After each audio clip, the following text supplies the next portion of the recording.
Oke, kita mulai saja ya, karena berhubung dengan waktu juga kita pertemuannya singkat. Jadi kita mulai saja. Selamat pagi semuanya, siswa kelas 12. Semoga semua dalam keadaan sehat. Oke, untuk mengawali pembelajaran kita pada pagi hari ini, Ibu akan mengaturkan penganjali umat. Om Swastiastu. Ibu pengen tahu dulu, Ibu sudah mengirimkan tugas di e-learning, apakah sudah dijawab? Yang senyum mungkin belum. Waktunya masih lagi kira-kira 5 hari lagi, jadi silakan dijawab dulu, biar Ibu nanti sekalian periksanya.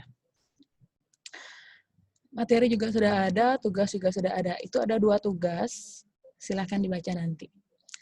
Nah, untuk materi pertama, surat lamaran pekerjaan, kita sudah berakhir materinya. Sekarang kita akan memasuki materi yang baru. Silakan lihat di slide-nya itu, perhatikanlah gambar-gambar berikut. Nah, dari ada 1, 2, 3, 4, 5, ada 5 sampul. Kalian tahu itu sampul apa kan? Itu dari cerita yang dulu dan yang baru-baru juga. Mungkin ada yang kalian pernah lihat, pernah nonton, pernah baca. Ada juga yang sama sekali kalian nggak tahu dari sampul itu. Nah, dari sekian sampul itu, apa yang ada di pikiran kalian? Ibu pengen tahu, silahkan yang mau menjawab, angkat tangannya.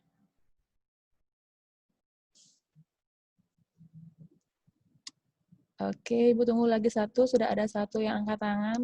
Ibu pengen nanti 2 pendapat atau 3 lah. Biar tidak lama menunggu, silahkan untuk Bella, silahkan dijawab. Selamat pagi, Bu. Selamat pagi. Dari buku-buku, itu judul buku yang ada di slide.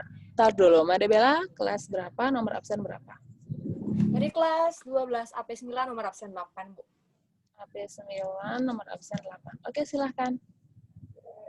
Dari sampul-sampul buku yang ada di slide, dapat saya simpulkan kalau itu tuh materi kita mengenai buku sejarah. Dari mana kalian tahu? Dari mana Bella tahu itu sejarah?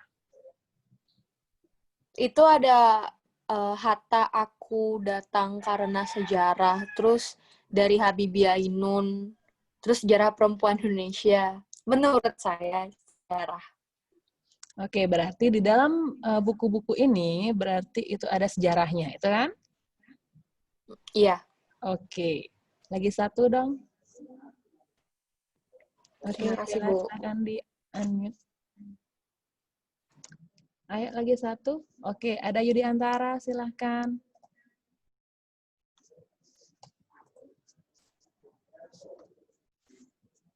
Halo, Yudi Antara. Yudi Antara, maaf. Dari kelas 12 sampai 7, nomor absen 35. Dari buku-buku yang saya lihat di sini yaitu mengenai cerita sejarah, yang dimana cerita sejarah adalah suatu kejadian yang terjadi di masa lampau yang memiliki nilai sejarah yang bisa kita pelajari atau kita ambil hikmahnya di masa sekarang. Oke, bagus. Terima kasih, Yuda. Nah, dari 2 teman kalian sudah berpendapat mengenai sampul-sampul apa sih dari yang Ibu tampilkan di slide. Nah, itu merupakan novel. Semua itu adalah sampul dari novel. Ada Habibie Ainun, mungkin yang kalian tahu ya. Cut Nyak Dien mungkin sedikit yang tahu, itu Hatta, sejarah perempuan Indonesia, mungkin sedikit juga yang tahu. Laskar Pelangi, nah itu yang difilmkan mungkin kalian tahu. Habibie Ainun difilmkan, Laskar Pelangi juga difilmkan yang di zaman-zamannya kalian. Mungkin kalian itu tahu. Nah, itulah yang kita akan bahas pada kesempatan pagi hari ini. Teks cerita sejarah. Yaitu yang untuk pertemuan pada pagi hari ini kita akan mengidentifikasi informasi dalam teks cerita sejarah.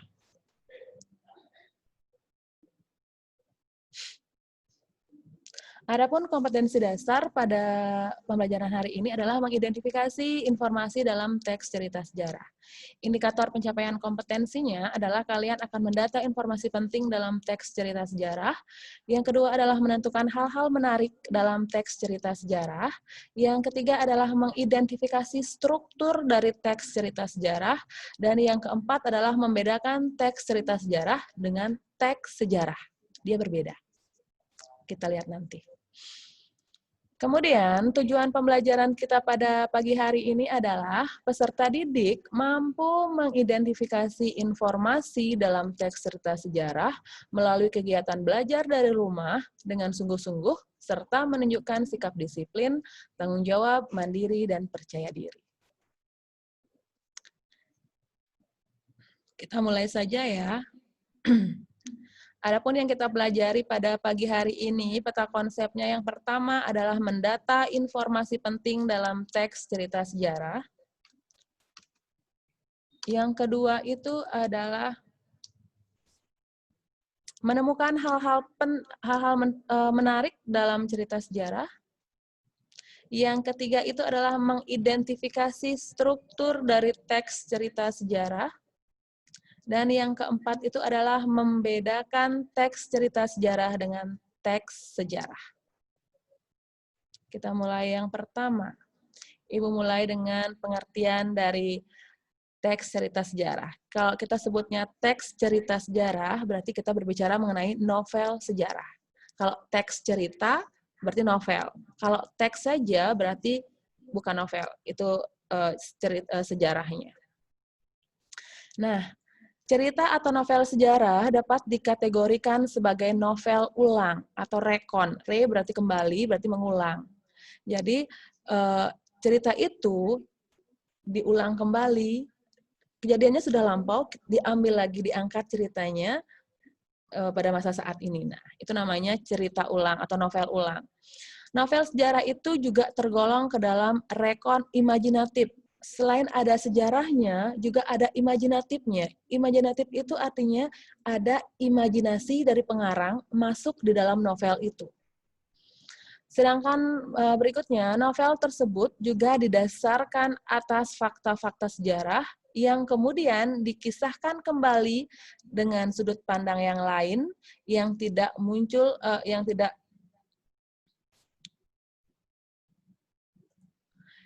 muncul dalam fakta sejarah. Nah, jadi ada sejarah.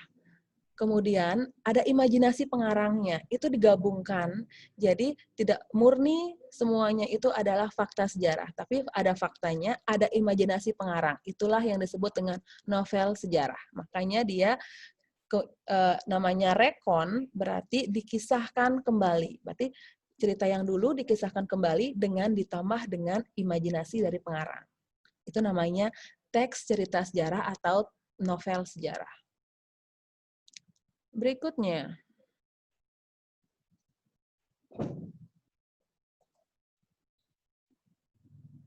kita mulai dari yang pertama ya, mendata informasi penting dalam teks cerita sejarah. Yang tergolong, misalnya ini ada novelnya, ada cerita sejarahnya. Informasi penting itu yang mana ya disebut informasi penting? Nah, informasi penting dalam cerita atau novel sejarah itu mengarah pada fakta sejarah yang dijadikan latar pencitraan serta imajinasi penulis. Yang mana yang merupakan fakta sejarah, itulah hal menariknya. Yang mana ada fakta-faktanya, jadi oh ini tempatnya di sini. Itu ada benar, itu fakta. Jadi itulah hal penting atau informasi penting dalam teks cerita sejarah. Jadi yang ada sejarahnya itu berarti informasi pentingnya. Kemudian yang kedua, hal-hal menarik. Kalau yang penting adalah fakta. Kalau hal yang menarik yaitu mencakup 3 hal. Kemenarikan dalam sebuah novel atau cerita sejarah dapat berupa waktu, tempat, tokoh. Itu yang membuat cerita itu menarik. Kalau dalam bahasa gininya, kerennya, 5W itu. Di mana, kapan, jadi dia berhubungan dengan waktu, tempat, dan tokoh. apa yang terjadi di sana, siapa tokoh-tokohnya, kenapa itu kejadiannya bisa seperti itu. Nah, itu. Jadi kemenarikan itu ada di waktu, tempat, dan tokoh. Kalau pentingnya ada di fakta sejarahnya. Kalau menariknya ada di waktu, tempat, dan tokoh dalam cerita tersebut. Kemudian yang ketiga, struktur dari teks cerita sejarah. Ini sering kelihatan ujian, jadi perhatikan baik-baik. Ada 6 struktur dalam teks cerita sejarah. Jadi, misalnya kalian ini ada novel, di novel itu ada strukturnya. Dia tidak bisa loncat-loncat gitu ceritanya, jadi ada strukturnya. Yang pertama itu apa, kedua, ketiga, dan terakhir. Itu pasti berurutan. Yang namanya struktur pasti berurutan dari awal sampai akhir. Teks cerita sejarah sama dengan novel sejarah, jadi dari novel itu kan biasanya tebal kan novel, berbeda dengan cerpen. Kalau cerpen itu ceritanya satu kali kehidupan, sedangkan kalau misalnya novel itu lebih kompleks, lebih rumit. Nah, sekarang strukturnya bagaimana dari cerita atau novel sejarah ini? Ada 6 ya. Yang pertama, ada namanya orientasi. Ketika kalian membaca pertama novel, itu namanya orientasi. Orientasi itu sama dengan pengenalan situasi cerita. Apa yang dikenalkan? Yang dikenalkan biasanya adalah setting. Bisa setting waktu, tempat, itu setting. Suasana, situasi yang diceritakan, itu termasuk setting. Kemudian ada tokoh. Tokoh-tokohnya siapa, si ini, itu tokoh. Kemudian hubungan antar tokohnya, yang termasuk hubungan antar tokoh, si ini berteman dengan ini, dia memiliki saudara, gitu misalnya, ayah dan ibunya adalah seorang ini, gitu. Itu namanya pengenalan tokoh atau hubungan antar tokoh. Itu biasanya biar kita ketika kita membaca sebuah novel, entah novel apapun, terutama novel sejarah, jadi kita memiliki pengetahuan awal dulu mengenai situasi ceritanya. Oh, nama tokoh-tokohnya si ini saja, kemudian settingnya di mana saja, kapan itu terjadinya. Jadi kita memiliki pengetahuan awal sebelum kita membaca lebih lanjut lagi. Struktur yang kedua, setelah ada bagian orientasi, kemudian ada yang namanya pengungkapan peristiwa. Sesuai dengan namanya, mengungkapkan peristiwa berarti muncul masalah. Setelah perkenalan, kemudian mulailah ada timbul masalah atau pertentangan antar tokohnya. Baru muncul ya, bukan sampai ke masalahnya dulu. Baru muncul-muncul. Itu namanya pengungkapan peristiwa. Setelah yang kedua, ada yang namanya rising action. Dia menuju konflik. Dari timbul masalah, kemudian menuju konflik. Menuju konflik itu berarti terjadi peningkatan masalah. Jadi masalahnya semakin banyak, entah itu masalah atau kebahagiaan, sehingga dia menambah dari kesukaran tokoh itu. Tokoh itu menjadi susah. Jadi itulah yang namanya rising action, menuju konflik. Karena masalahnya banyak yang timbul. Ketika yang kedua itu adalah hanya mengungkapkan masalah atau peristiwanya timbul masalah, kemudian ketika yang ketiga itu menuju konflik atau rising action itu dia sudah timbul banyak masalah. Setelah masalahnya banyak, akhirnya mencapai puncaknya. Itulah yang namanya puncak konflik atau namanya klimaks atau namanya turning point atau namanya komplikasi. Nah, ini banyak namanya. Jadi kalau ada komplikasi berarti sama dengan klimaks, sama dengan puncak konflik. Nah, inilah sebagai hal-hal yang mendebarkan puncak dari cerita itu. Terjadi dalam konflik atau dalam klimaks atau puncak konflik itu terjadi perubahan nasib dari beberapa tokohnya. Entah dia berhasil atau tidaknya masalah itu dipecahkan. Di sana muncul. Kita bisa tahu dari puncaknya. Setelah puncak masalah atau puncak konflik atau klimaks atau komplikasi, nah, kemudian masalahnya mereda. Namanya adalah penyelesaian atau evaluasi atau resolusi. Atau ada yang bilang ending juga boleh. Inilah endingnya. akhir cerita. Dia berakhir, berceritanya sudah berakhir. Dan kondisi atau nasib dari tokoh utama itu berakhir. Entah itu happy ending, entah itu sad ending, tergantung ceritanya. Jadi itu namanya penyelesaian, evaluasi, resolusi, atau ending. Ibu nggak isi endingnya. Dan yang paling terakhir adalah coda. Coda paling akhir. Ada beberapa novel yang ada kodanya, ada beberapa novel yang tidak ada kodanya. Tidak apa-apa, tidak masalah. Karena di penyelesaian ini sudah berakhir semua ceritanya. Koda itu adalah penutup. Biasanya koda itu berisi komentar terhadap keseluruhan cerita. Jadi penulis itu seperti menyimpulkan semua ceritanya itu. Itu namanya koda. Kalau misalnya novel-novel yang sekarang, kebanyakan tidak ada kodanya. Karena apa? Karena pembaca sendirilah yang disuruh menyimpulkan dari cerita itu. Kalau novel-novel yang dulu banyak ada kodanya. Karena penulis itu menggambarkan keseluruhan isi ceritanya di koda. Jadi dia kayak menyimpulkan, itu koda. Kalau novel yang sekarang, pembacalah yang disuruh untuk menyimpulkan sendiri apa tentang cerita itu. Jadi struktur teks cerita sejarah itu, Ibu ulang, ada 6. 1, orientasi. 2, pengungkapan peristiwa. 3 adalah raising action atau menuju konflik. Yang keempat adalah puncak konfliknya atau klimaks atau turning point atau komplikasi.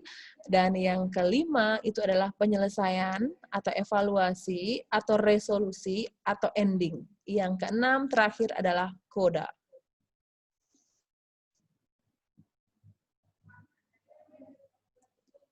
Nah, tadi sempat di awal Ibu bilang ada teks cerita sejarah atau novel sejarah, ada juga teks sejarah. Bedanya apa? Kita lihat sekarang. Dia berbeda. Antara novel sejarah dengan teks sejarah itu berbeda. Nah, bisa kalian baca di sana. Kalau novel sejarah itu dapat menggambarkan sesuatu yang tidak pernah ada atau terjadi. Itu bisa. Kalau misalnya teks sejarah tidak boleh. Dia harus menunjukkan hal-hal yang memang pernah ada atau terjadi. Itu harus ada bukti-buktinya.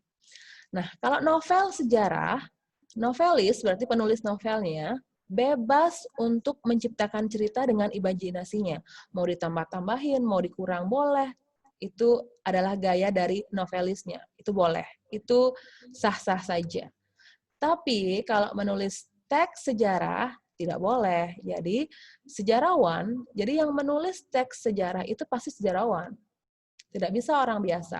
Karena dia tidak tahu kan sebenarnya seperti apa. Kalau sejarawan itu dia sudah mempelajari. Ketika kalian menulis sejarawan, tidak ada hanya ya, sejarawan. Nggak ada hanya, sejarawan. Itu orang yang ahli di bidang sejarah, namanya sejarawan. Jadi dia bisa menulis sehingga karena dia punya data-datanya. Jadi sejarawan itu terikat pada keharusan. Bagaimana sesuatu sebenarnya terjadi di masa lampau itu. Jadi harus sama. Itu namanya dengan sejarahnya, itu teks sejarah.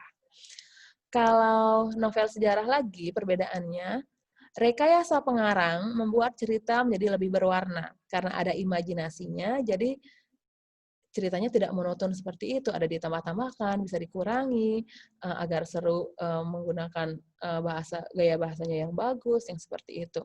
Itu adalah rekayasa, namanya rekayasa pengarang atau novelisnya. Sedangkan dalam teks sejarah, fakta-fakta yang dilampirkan itu harus sesuai dengan situasi sekarang. Sekarang ada nggak tempat itu? Biar orang itu, oh, Balingan nggak benar sejarahnya. Kalau bisa dilihat sekarang, misalnya ada di museumnya, ada data-datanya. Jadi orang itu percaya, ada buktinya, itu bisa dijadikan sebagai bukti. Itu harus dalam teks sejarah. Kemudian kalau novel sejarah, tokoh-tokoh atau hubungan antar tokoh, kondisi dan situasi hidup, masyarakat, dan kesemuanya itu bisa hasil imajinasi pengarang atau penulis. Sedangkan kalau dalam teks sejarah, tidak bisa seperti itu. Tokoh-tokoh, hubungan antar tokoh, kondisi, situasi hidup, masyarakat, kesemuanya itu harus dengan kenyataan yang terjadi. Jadi, Intinya, bedanya itu adalah kalau novel sejarah bisa memasukkan imajinasi pengarang. Sedangkan kalau teks sejarah harus, semua serba keharusan. Harus sesuai dengan kejadian yang terjadi pada masa lampau, sejarah pada masa lampau. Itu harus. Sedangkan novel sejarah, sejarahnya tetap ada, tapi bisa ditambahkan imajinasi dari penulisnya. Bedanya itu. Kalau persamaannya sama-sama mengandung fakta sejarah, kemudian sama-sama kejadian itu sudah pernah terjadi di masa lampau, masa dulu. Bedanya, inti dari keempat poin ini, bedanya itu adalah kalau novel atau cerita sejarah bisa menggunakan imajinasi penulisnya atau novelisnya, sedangkan teks sejarah harus berpatokan pada sejarah yang ada. Tidak boleh dikurangi, tidak boleh ditambah. Jadi sesuai dengan sejarah yang terjadi pada masa itu. Itulah bedanya. Oke, untuk hari ini penjelasannya sekian. Sekarang Ibu tunggu untuk mungkin ada yang baru masuk atau apa, silakan yang mau mengajukan pertanyaan Ibu tunggu, silakan angkat tangan kalian. Kalau yang mau bertanya yang kurang jelas atau Ibu terlalu cepat menjelaskan, silakan kalian bisa tanyakan, angkat tangannya.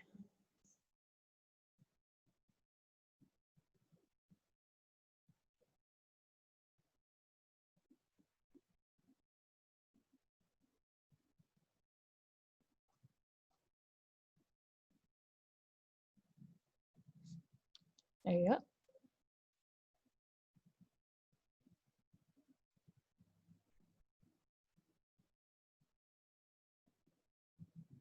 Tidak ada yang bertanya? Kalau tidak ada yang bertanya, Ibu yang akan bertanya.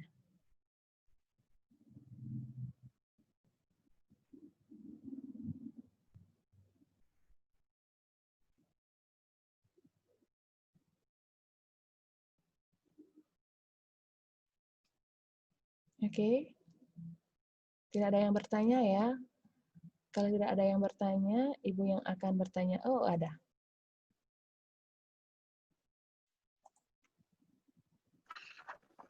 Ayo silakan Loli Prasintia.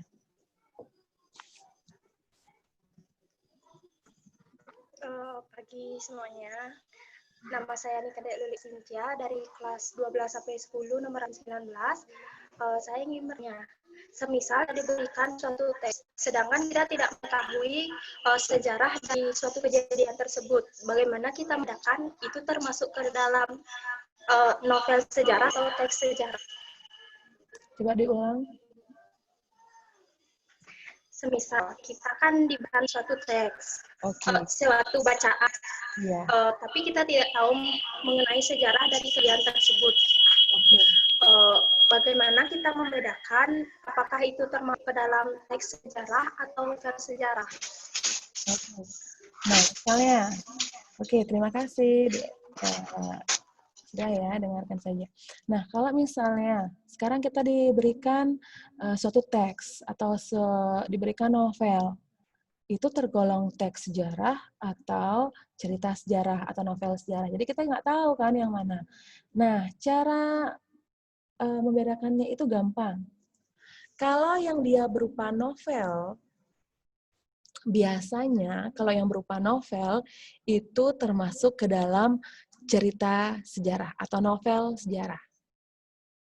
Pasti ada bumbu-bumbunya agar novel itu menarik. Nah, kalau yang teks sejarah itu biasanya berupa karya tulis ilmiah. Itu bedanya. Bagaimana, Loli Prasintia? Bisa dimengerti?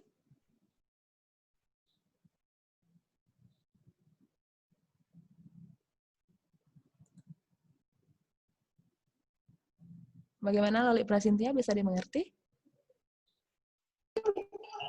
Siap, Bu. Bisa diterima? Bisa. Oke, terima kasih. Oke, sekarang Ibu yang bertanya ya, satu pertanyaan. Misalnya, kalian punya buku diari. Karena sudah banyak diarinya, jadilah sebuah novel. Novel yang kalian tulis itu bisa digolongkan ke dalam novel apa? Jelaskan. Ayo, yang mau menjawab silakan angkat tangannya.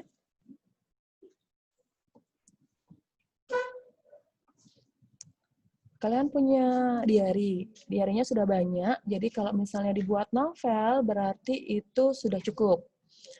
Sekarang, itu termasuk ke dalam teks cerita sejarah atau teks sejarah?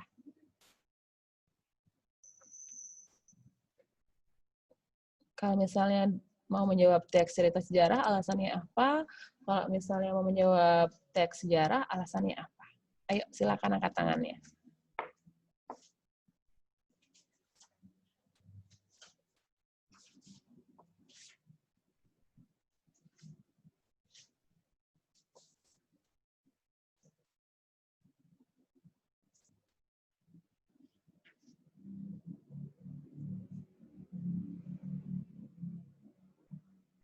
Ayo, ada yang bisa jawab? Silakan.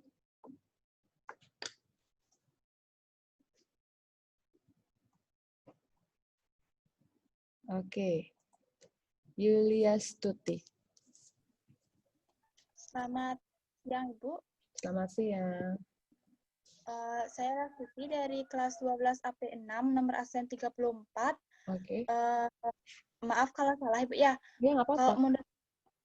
kalau itu teks cerita sejarah atau novel sejarah. Karena diari itu memang suatu hal yang terjadi dengan kita, tapi kadang kalau dirangkum menjadi sebuah novel itu pasti ada kalimat atau beberapa yang ditambahkan untuk menarik pembaca, menarik lebih agar ditambahkan agar cerita itu lebih menarik.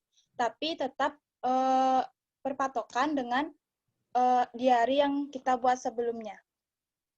Oke, jadi dia masuk ke dalam teks cerita sejarah atau novel sejarah. Ya. Ya. Oke, terima kasih Yulia Stuti. Benar ya? Iya, benar ya. Kalau misalnya kalian punya diari, diarinya sudah banyak, itu bisa dijadikan sebuah novel. Nah, novel itu bisa tergolong ke dalam novel atau cerita sejarah pribadi kalian. Nah, kenapa? Karena ketika kalian menulis cerita itu secara lengkap menjadi sebuah novel, bisa kalian tambah-tambahkan, atau misalnya hal yang ini kurang sesuai, ya udah kalian bisa kurangi. Tapi ada fakta-faktanya yang terjadi karena kalian mengalami sendiri itu. Jadi itu kalau kalian menulis diari kalian jadikan sebuah novel, berarti dia masuk ke dalam teks cerita sejarah. Bukan teks sejarah, tapi teks cerita sejarah atau novel sejarah. Oke, sekian dulu. Ibu akan simpulkan pembelajaran pada pagi hari ini atau siang hari ini karena sudah beralih jamnya. Pada kesempatan atau pagi hari ini kita membahas mengenai mengidentifikasi teks cerita sejarah. Ketika mengidentifikasi teks cerita sejarah, kita bisa menemukan satu informasi penting. Informasi penting dapat dilihat di fakta-fakta sejarahnya. Kemudian hal-hal yang menarik dalam cerita sejarah bisa dilihat dari waktu, tempat, dan suasananya. Kemudian yang ketiga itu adalah struktur dari teks cerita sejarah. Strukturnya itu ada 6, mulai dari orientasi, menuju permasalahan atau menuju peristiwa, kemudian rising action-nya, kemudian klimaksnya, kemudian ada resolusinya, dan yang terakhir ada koda. Dan yang terakhir adalah yang kita bahas ketika mengidentifikasi itu adalah bisa membedakan antara teks cerita sejarah dengan teks sejarah. Kalau teks cerita sejarah itu bisa menggunakan imajinasi pengarangnya atau penulisnya, sedangkan kalau teks sejarah itu harus sesuai dengan sejarah atau fakta-fakta yang ada. Oke, sekian dari Ibu. Terima kasih dan Ibu tutup dengan Prama Santi. Om, Santi, Santi, Santi, Om.